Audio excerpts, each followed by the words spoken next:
noite, está a começar o telejornal. Vamos conferir os títulos das principais notícias desta quinta-feira, dia em que o Simprestep decidiu suspender a greve.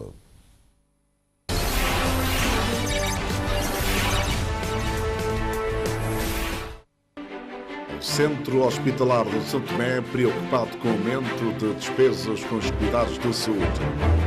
Dia Mundial de Luta contra Cancro assinalado em São Tomé e Príncipe. Presidente da Assembleia Nacional recebe formadores em matéria de leis. Impulsamento do novo corpo diretivo de Caritas de São Tomé e Príncipe.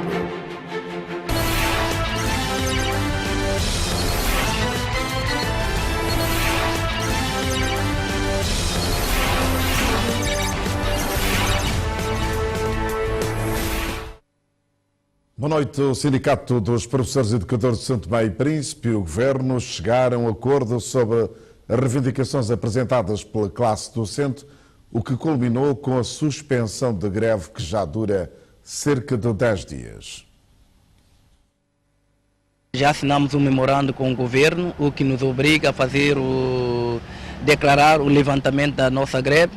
Isto quer dizer que, a partir da manhã, cada um de nós vamos dar início às nossas atividades. Quanto àquilo que foi a negociação, gostaria de informar aos caríssimos colegas, professores e educadores, que dos pontos que nós levamos para a negociação, conseguimos uma melhoria em todos os pontos, com exceção do aumento do salário de base. Isto porque o Governo defende que já atualizou o salário de base na ordem de 12,8%. Por este motivo não conseguimos mexer naquilo que é o capítulo de salário de base. Mas para todos os efeitos, todos os outros encontramos uma melhoria no que diz respeito ao subsídio de transporte na ordem de 30%. No que diz respeito ao subsídio de docência, conseguimos atualizar na ordem de 10%.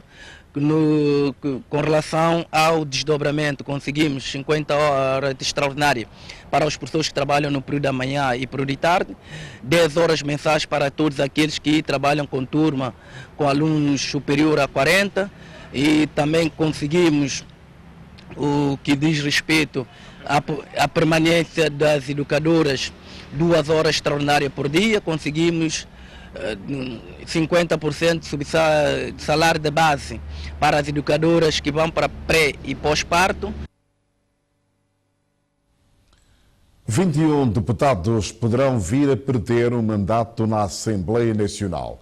O Presidente do Parlamento decidiu instaurar o processo de cassação desses mandatos a deputados que violaram o artigo 113º do Regimento da Assembleia Nacional. Num despacho assinado por José da Graça Diogo e que a TVS teve acesso, o Presidente da Assembleia Nacional pede a primeira comissão especializada para que, num prazo de 15 dias, possa concluir o processo. São 15 deputados do grupo parlamentar do MLSTP-PSD, 5 do PCD e 1 deputado da UDD, alvos deste processo.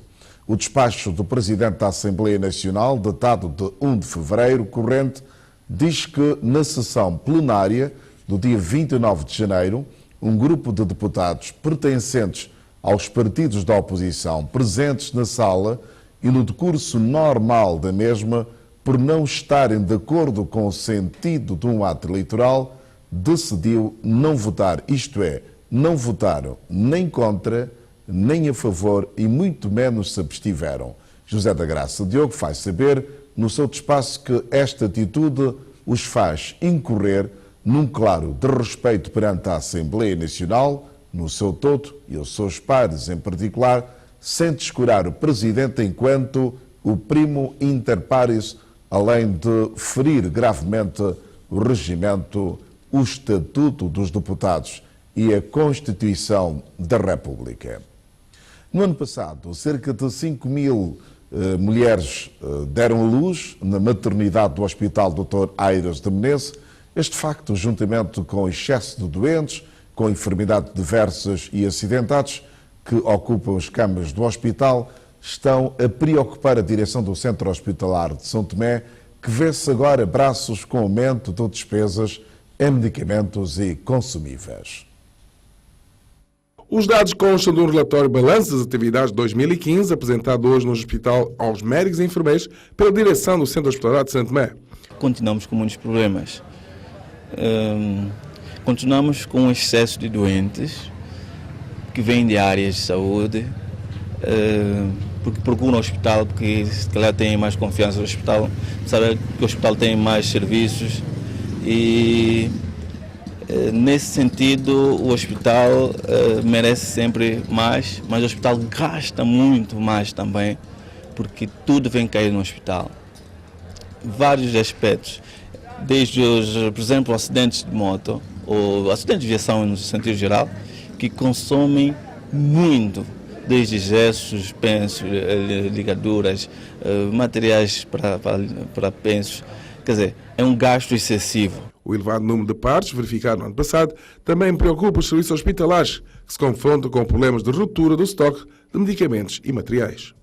Falo, por exemplo, da maternidade, que o número de partos chegou quase aos 5.000 este ano 2015, que isto implica muitos gastos.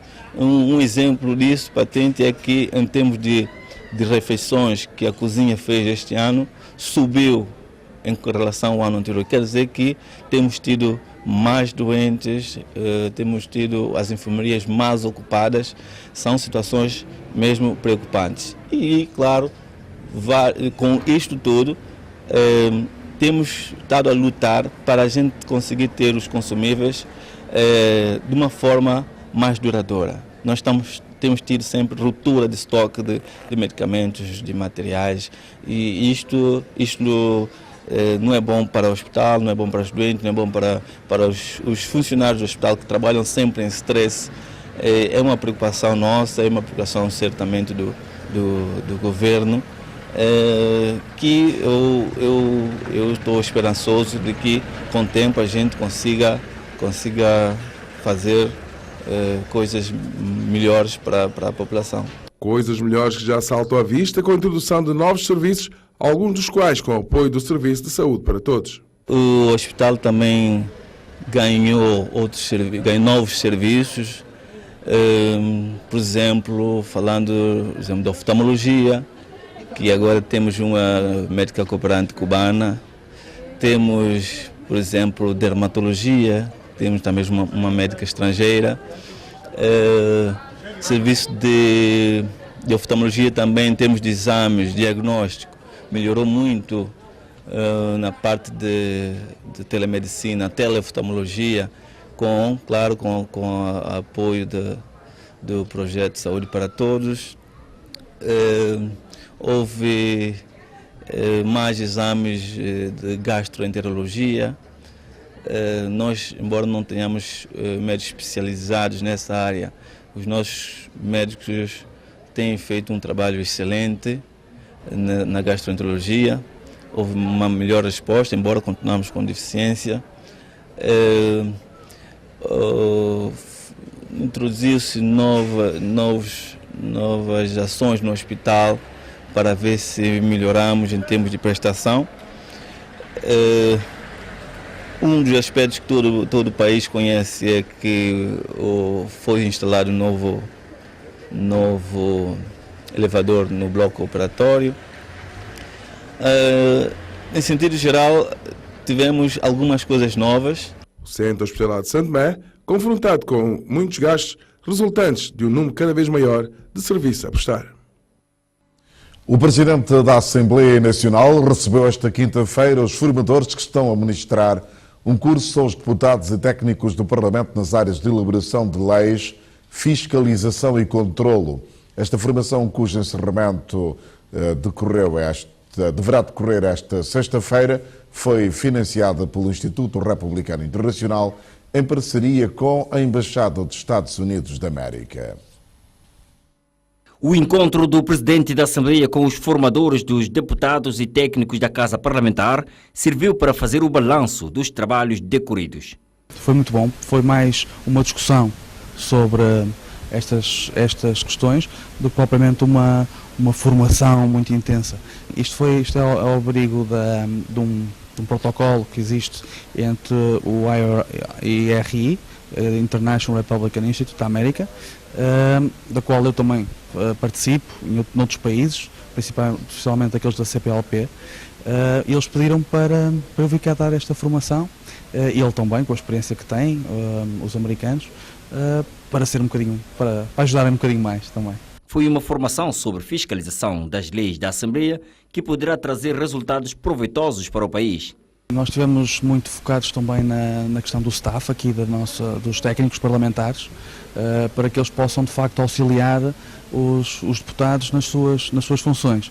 Mas também falamos sobre a questão da fiscalização, do controle, do papel dos deputados e da Assembleia Nacional principalmente, enquanto um Estado de Direito que é Santo Tomé e Príncipe, para que eles possam ter também algumas experiências portuguesas, neste caso, sobre como é que algumas leis que já lá foram implementadas e que eles estão a pensar em implementar cá, possam vir a funcionar. A formação, que durou 2 dias, foi ministrada por um português e um americano. São Tomé e Príncipe subiu 16 posições no Índice de Liberdade Económica 2016, num ranking que engloba 178 países e territórios, elaborado anualmente pela Heritage Foundation e pelo The Wall Street Journal. Estas foram as maiores mudanças em relação a 2014, registradas no índice do ano passado, no que toca aos países e territórios da expressão portuguesa, sendo que Macau tem a melhor prestação e Timor-Leste está no final da tabela. De acordo com este índice, que é elaborado anualmente, São Tomé e Príncipe passou a ocupar o lugar 120 e Moçambique 139. A Fundação Norte-Americana indica que Moçambique só registrou melhorias em 2 dos 10 indicadores utilizados para o cálculo do índice e que, apesar do crescimento de cerca de 7% ao ano nos últimos 5 anos, impulsionado por grandes projetos de escala de investimento estrangeiro, relativa estabilidade macroeconómica, esta expansão não se traduziu em redução de pobreza. Cabo Verde foi o país lusófono com melhor prestação, posicionando-se no lugar 57 na categoria de nações moderadamente livres, o que representa uma subida de 3 lugares em relação a 2015. Portugal mantém-se na posição 64, graças a reformas estruturais, como a redução do setor público e o regresso aos mercados, segundo a Heritage Foundation. São Tomé e Príncipe, apesar da subida de 16 lugares, mantém-se na categoria de países maioritariamente não livres, ocupando o lugar 120. As fortes exportações de cacau, o aumento de investimento estrangeiro direto e projetos de infraestruturas financiados por doadores impulsionaram a expansão da economia do país nos últimos anos. No entanto, o ritmo da redução da pobreza tem sido lento, justifica a Fundação. A Guiné-Bissau mantém-se no lugar 145, acima de Angola, que apesar de ter subido 2 posições em relação a 2015, coloca-se no lugar 156 no ranking mundial de liberdade económica, já na categoria das economias reprimidas. Timor-Leste conquistou o pior lugar entre os países lusófonos, mantendo, no entanto, a mesma posição do ano passado, 167. A Fundação alerta para a dependência do petróleo, que coloca em questão a sustentabilidade da economia e sublinha que políticas que promovam a liberdade económica são necessárias em todos os níveis para ajudar no desenvolvimento de Timor-Leste. Por fim, no conjunto das nações da Comunidade dos Países de Língua Portuguesa, a Guiné Equatorial registra a pior prestação, ficando no 170 lugar, na cauda mundial, na categoria de economias reprimidas, de onde constam também a Coreia do Norte, que ocupa o lugar 178, Cuba, Venezuela, Eritreia e Zimbábue. O Índice de Liberdade Económica de 2016 coloca nas primeiras posições Hong Kong, Singapura e Nova Zelândia. O indicador analisa a evolução de 178 economias mundiais, que classifica em função de 10 variáveis englobadas em 4 grupos: Estado de Direito, dimensão do governo, eficiência ao nível da regulação e criação de novos negócios. A Caritas de São Tomé e Príncipe empossou hoje os novos membros do seu Conselho Diretivo por um mandato de 3 anos. O presidente do Conselho Diretivo é agora o Padre João de Seite Nazaré, num total de 8 membros para os Conselhos Diretivo e Fiscal. Numa cerimónia simples, mas simbólica, presidida pelo Bispo de São Tomé e Príncipe, Dom Manuel António, que é também, por inerência de funções, presidente da Caritas de São Tomé e Príncipe. Os 9 membros da Caritas tomaram posse na esperança que as ações da instituição vão poder contribuir para suprir os desequilíbrios e os males que infernam a sociedade santomense. Particularmente a mim, as crianças não deixam de ser de facto uma preocupação ao ver tantas situações de crianças criadas sem uma família estruturada, infelizmente tantas mães com problemas até mentais e a criar os seus filhos, mesmo os idosos, não deixam de ser também para nós uma atenção. Infelizmente a esses nós não temos tido capacidade muito grande para grande resposta. E aqui, que sempre que vamos conseguindo ter alguns bens, também procuramos distribuir para as pessoas mais carenciadas, mais idosos, etc. E como parte dos desafios da Caritas para os próximos anos, o Bispo de São Tomé e Príncipe enumera algumas ações em curso e outras a desenvolver.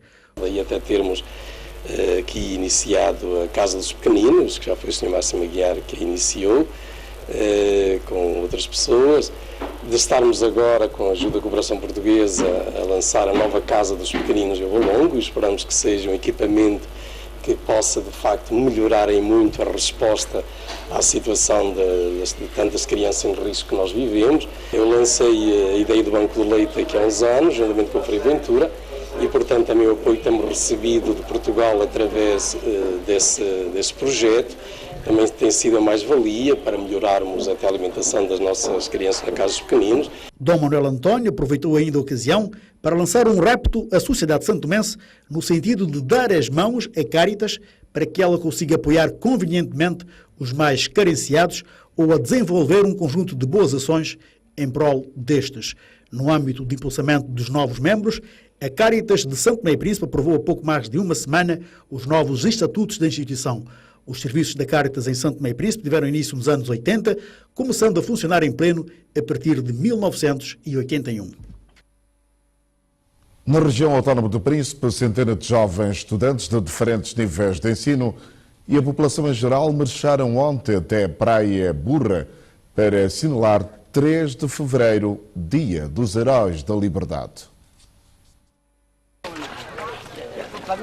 Mais de 9 km de estrada foi o percurso feito por estas centenas de estudantes à Praia das Buras, a norte da ilha, para assinalar os 63 anos do massacre de 1953, um dos importantes marcos da história de São Tomé e Príncipe, não só pelo horrível ato acontecido, mas também pela mensagem de coragem e garra demonstrada pelos que tombaram em nome da pátria. Um percurso simbólico que deixou satisfeito os presentes. Estamos cá hoje também porque dependeu deles. Hoje somos livres, felizmente, porque o preço da liberdade custou o massacre de 53. Estamos aqui em homenagem aos mártires. Participou nesta caminhada. Foi cansativa? Sim. Você sabe por que você está aqui nesta caminhada? Sim, porque hoje é dia 3 de fevereiro. Sabe o que significa este dia 3 de fevereiro? Sim. Para si o que significa? Quer dizer, é um dia de massacre de 53. E o que aconteceu neste dia de massacre de 53? Aconteceu muita coisa, muita tragédia. Morreu muita gente. As maltas do Príncipe estão ativo, não ignorou o ato que aconteceu em São Tomé. Demonstramos ainda que estamos preocupados com a saúde, com o desporto e todos nós estamos de parabéns. Aproveitando a presença em massa da camada juvenil neste ato, a comissão organizadora fez com que os presentes conhecessem o verdadeiro significado da comemoração da data e uma outra abordagem sobre gravidez precoce, uma palestra levada a cabo pelo secretário regional dos Assuntos Sociais e pela enfermeira da Saúde Sexual e Reprodutiva da região. Essa pequena palestra tem dois grandes objetivos. A primeira tem a ver com a própria importância da data, elucidar aos mais novos aquilo que foi a data como tal, 3 de fevereiro de 1953. Portanto, brindar aqui a esses jovens a importância dessa data, aquilo que essa data trouxe para aquilo que é a política santomense, e uma segunda fase desta comemoração aqui é alertar a esses jovens o acrescente atividade de gravidez precoce que tem acontecido na região. Então, nós reunimos aqui todo esse grupo escolar, essa maravilhosa juventude, alertando para aproveitar a data para focalizarmos nos eventuais problemas que a gravidez precoce pode trazer para a nossa sociedade, quer do ponto de vista do transtorno da própria jovem, como também para o Estado. Como sabe, o Estado tem que fazer a evacuação dessas adolescentes para Santo Tomé, e tem custos. Então, elucidarmos, falarmos, apesar de termos aqui na ilha um conjunto de organizações que vêm apelando sobre a questão de gravidez precoce. A atividade que deixou satisfeito a comissão organizadora. O balanço é positivo. Primeiro que não contava com a aderência de todos esses alunos, e não só, temos também alguns convidados que também aderiram a esta mesma iniciativa. Foi uma organização bastante boa, embora tivemos alguns precalços, visto que estes dias a escola está em greve, alguns alunos estavam um pouco dispersos, mas seja como for, conseguimos através da rádio, através de alguns contatos boca a boca, como nós dizemos a nossa língua, e conseguimos fazer com que a mensagem fosse passada, e eis aqui todos esses alunos, essa massa associativa, e fazendo a festa e fazendo tudo que concerne neste dia 3 de fevereiro. Fizemos diversas atividades desportivas, falamos também um pouquinho sobre a gravidez precoce, a gravidez na adolescência, que é um flagelo que tem assolado muito a nossa sociedade, sobretudo na camada juvenil, e também o nosso secretário que deu uma boa réplica sobre aquilo que é o aprofundamento da história do 3 de fevereiro, do massacre de 53, e por isso terminamos em grande, e acredito que para o ano iremos organizar-nos melhor e fazermos uma coisa mais abrangente, que acredito que as coisas irão correr muito melhor. Dos erros que nós cometemos iremos reparar para o próximo ano. 3 de fevereiro, a não passar despercebido na região do Príncipe. E com esta notícia concluímos a edição de hoje do Telejornal, o dia em que o Simprestep decidiu suspender a greve. Boa noite.